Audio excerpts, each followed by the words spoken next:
Hello everyone, welcome back to our channel Cricket of the Assam. So আজি এটা ডাঙৰ update লৈ নিছো এছিয়া কাপৰ big update from Pakistan camp. আজিৰ পৰা start. Yes, and a shocking and surprising news from Pakistan. কি কৈ দিয়া এবাৰ আমাৰ বাবার লর্ড বাবার আমার মানে খান্তে কা কিং আরে ইমান ডাউন নিদিবা এজ এ প্লেয়ার বারো ই দিকে লর্ড বাবার জিম্বাবুয়েৰ লগত ভালে খেলে বাবার বাকি জিম্বাবুয়ে বুলি কল লগলে আমি নামটো নকলে হৈ যায় তুমি পায়ে যায় মানুহবিলাকে बाबर आजम एंड रिजवान हमारा लर्न है या तो वो है तो Babar and Rizwan both out of माने एशिया कप बोथ आउट নহয় आउट মানে কি সিলেকশন করা নাই মানে স্কোয়াডত নাই এনুকা নাই যে ইনজুরি হে আউট হ'ব লগা হৈছে নাই ইনজুরি হোৱা নাই অলৰেডি পিক কৰা নাই তেওঁলোকক পিক কৰা নাই কৈছে পিক নকৰা ৰিজনো দিছে এতিয়া ৰিজনটোও কৈ দিম যে কোচে কি কৈছে কিন্তু এটা ডাঙৰ নিউজ যে বাবাৰ আৰু ৰিজৱান একেলগে যোনটো ডুও যোনটো আমি দেখি আহিছো যে ওপেনিং এটা ডুও মানে পাকিস্তানৰ ভালেখিনি ৰান বনাই আগতে ডাঙৰ টুৰ্নামেন্টতো দেখি আহিছো বেলেগৰ লগত বনালো এটলিষ্ট জিম্বাবুয়ে হওক বাকি এনু এইবিলাক টিমৰ লগত নিশ্চয় বনাই নেপাল হওক যিয়ে নহওক ভাল খেলিছিল মই নকওঁ যে খেলা নাছিলে একদমেই মানে মেডিঅকৰ ভাল বেটসমেন হয় নো ডাউট আৰু ভাল খেলিছিল কিন্তু এটা কথা আছে নহয় form is temporary class is permanent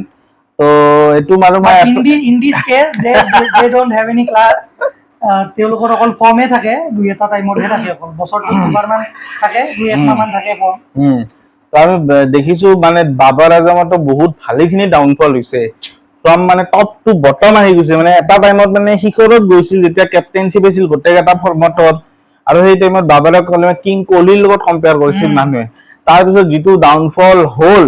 সেই ভাজে আৰু মানে এটা মানে টিমৰ পৰা ইন এণ্ড আউট হ'ব লগা হৈছে মোৰ এনেকুৱা লাগে মানে এইবিলাক যোনবিলাক ট্ৰলিং হৈ থাকে সেই বস্তুবিলাকে ইহঁতৰ মাথাত ধৰে নেকি মানে গাত লগাই দিয়ে নেকি আৰু মই এটা কথা কওঁ বস্তুটো পাৰফৰমেন্সত আমাৰ সিহঁতৰ পাকিস্তানৰ ফ্যান্স বিলাকেই সিহঁতক নিজে ট্ৰল কৰি থাকে আৰু এক্সট্ৰিম ট্ৰল খেলা হোৱা ট্ৰল নহয় মানে বহুত বেয়াকে দিয়ে আমি বাহিৰা বিলাকে কৰবই নালাগে আমি জাস্ট খালি কিনে হাঁহিবহে লাগে এনেকুৱা কাৰেক্ট তো হেতুৱে বহুত ডাঙৰ এটা খবৰ তো এইবাৰ ফাৰ্স্ট এনেকুৱা বিগ টুৰ্নামেন্ট হ'ব যোনটো উইদাউট বাবাৰ আৰু ৰিজৱানৰ মানে এবসেন্সত খেলিব পাকিস্তানে তো তাৰে আগত কিয় লোৱা নাই এওঁলোকক মই কৈ দিওঁ যে পাকিস্তানৰ যি নতুন হেড কোচ আমাৰ মাইক হেছন তো মাইক হেছন যদি মই কওঁ তোক নিউজিলেণ্ডৰ প্লেয়াৰ হয় আৰু ফৰ্মাৰ আৰসিবিৰ কোচ আছিল তো মাইক হেছনে কৈছে যে there's no doubt Babar has been asked to improve in some areas particularly against spin and in terms of his strike rate those are aspects I know he is working very hard on at the moment a player like Babar also has the opportunity to play in BBL and showcase improvements in those areas of T20 cricket he is simply too good of a player for us not to consider ene koise এই লাষ্টৰ লাইনটো কিন্তু just খালি মানে ভাল লগাবৰ কাৰণে কোৱা বুলি এটো গম পায়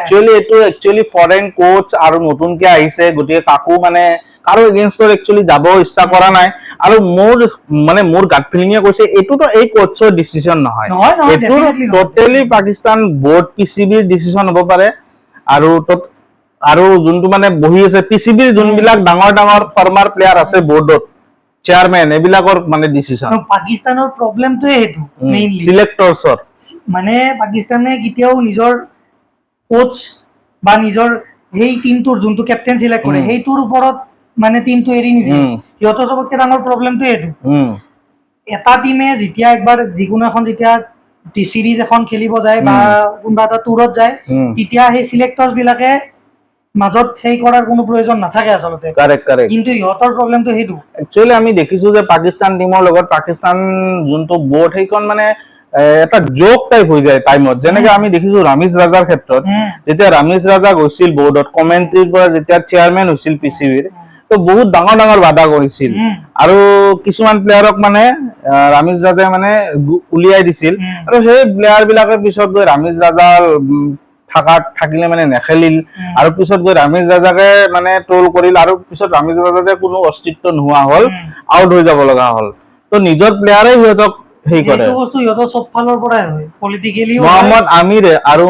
আহমেদ শেহজাদ দুটা ফৰ্মাৰ প্লেয়াৰ সিহঁত দুটাই আমাৰ যেতিয়া চেম্পিয়ন্স ট্ৰফিত আমাৰ বিক্ৰান্ত গুপ্তা গৈছিল তেতিয়া বহুত খিনি মানে সিহঁতৰে বৰ্ডৰ কথা কৈছিলে তো এইটোৱে আৰু মানে বস্তুৱে মানে এফেক্ট পেলায় ভাল ভাল প্লেয়াৰ বিলাকৰো মোৰ এনেকুৱা লাগে যে সেইবিলাক সহ্য কৰিব নোৱাৰা হৈছে এটা টাইমত আৰু এনেকুৱা নহয় নহয় যে এইকেইটা প্লেয়াৰে পিছলৈকে নকৰিব ইহঁতেও চেম কামে কৰিব কাৰণ ইহঁতৰ এইটো ব্লাডত থকা টাইপ তো এতিয়া যদি মই স্কোৱাডটো কৈ দিওঁ নেকি এবাৰ তো বৰ্তমান আমি স্কোৱাডটো লৈ আহিছো তো কেপ্টেইন হ'ব সালমান আলী আগাক আমি দেখিছো ভাল খেলে ভাল খেলে কিন্তু একদম কমপ্লিটলি ইনএক্সপিৰিয়েন্স বান্দা এই প্ৰবলেমটো ইহঁতৰ গুচিলেহে পিছলৈকে ঠিক আৰু পাকিস্তানৰ কোনো মই যদি কওঁ ভাল ৰেকৰ্ড নাই ৱেষ্ট ইণ্ডিজৰ দৰে টিম যাক মানে চবে মাৰি যায় ঘৰত ইংলেণ্ডে মাৰি যায় অষ্ট্ৰেলিয়াই মাৰি যায় সেই টিমে পাকিস্তানক হাৰায় সিৰিজ গতিকে মই no doubt I have respect for West Indies but considering the form present form মই এই কথাটো কৈছো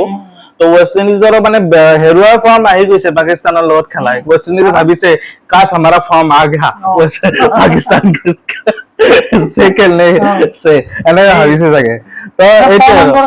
তাৰ মানে পাকিস্তানৰ আৰু কি বত্তৰ মানে ভাব ৱেষ্ট ইণ্ডিজতকেও মানে কিমান তলত সেইটোৱে সালমান আলী আগা কেপ্টেইন আব্ৰাৰ আহমেদ আমাৰ তো যোনে চিনি নহয় ইশাৰা কৰিছিল সুমন গিলক তো কিমান গুগলি ডালে কিমান কি দিয়ে এবাৰ গম পাম আব্ৰাৰ আহমেদটো চাব গ'লে বেয়া বলাৰ নহয় এতিয়া তাৰ কেৰিয়াৰটো বৰ্ডে কেনেকে খাই এইটোৱে দেখি চাব লগা কথা হ'ব তো আমি এনেও দেখিছো পাকিস্তানৰ পৰা পটেনশিয়েল বহুত আহে কিন্তু কেইটা টিকিব পাৰে টিমত তো কেপ্টেইন সালমান আলী আগা আব্ৰাৰ আহমেদ ফাহিম আশৰাফ অলৰাউন্ডাৰ তাৰপিছত মই কওঁ ফখৰ জামান তো ফখৰ জামানৰ কথা কি কম ইণ্ডিয়াৰ লগত চেম্পিয়ন্স ট্ৰফিত 100 মাৰি হাৰাইছিল ইণ্ডিয়া এটা টাইমত 2017ত তো ওপেনাৰ আহে আৰু টি20 ষ্টাইলত খেলে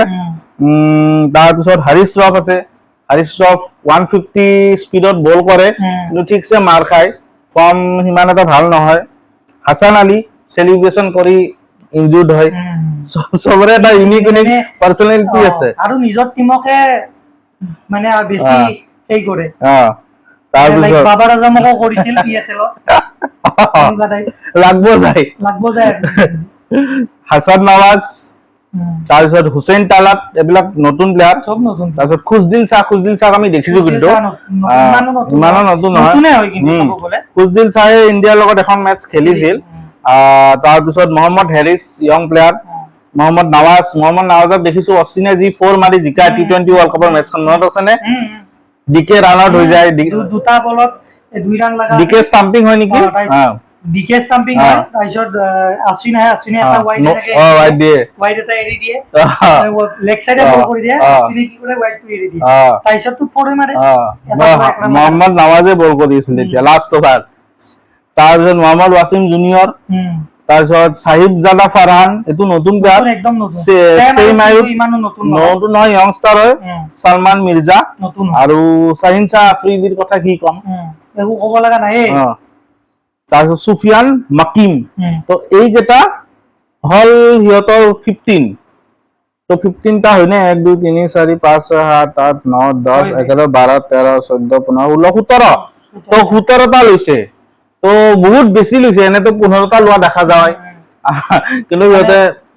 কিহৰ কাৰণে ৰেডি হৈ যাব পাৰে মই নাজানো আৰু এই 17টাৰ পৰা আৰু দুটা আউট হ'ব যেতিয়া টুৰ্নামেন্ট আগে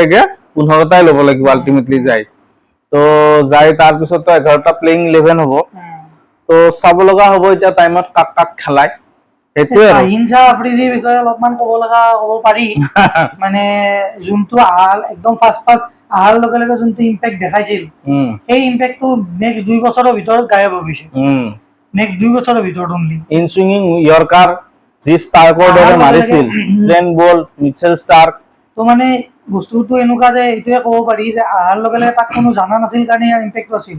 কিন্তু এতিয়া আৰু হেনুকা এটা সেই সংখ্যাৰ বলাৰ হৈ ৰোহিত আৰু কোহলিকো বহুত বাৰ দিগদাৰি দিছে আমাক সিয়েতো ৰাহুল বলে তো এই টপ 3টাক মানে খোৱাত মানে ভাল আছিল তো লেফট ইয়াৰ এইটো কামত নাই আৰু তো কাৰেক্ট আৰু যাতে মানে আমি এনেকুৱা নহয় যে চাইন্সা আফ্ৰিদিও পেলাই দিবলগীয়া বলাৰ নহয় পেলাই দিব বা লগা হাৰিছ নহয়। ৰফো নহয় তাহাঁতৰ ফালৰ পৰাতো ভালেই নহয় কিন্তু সেই ইম্পেক্টটো নাই এতিয়া সেনেকুৱা এটা ইম্পেক্ট চাবহে বিচাৰো এছিয়া কাপত অ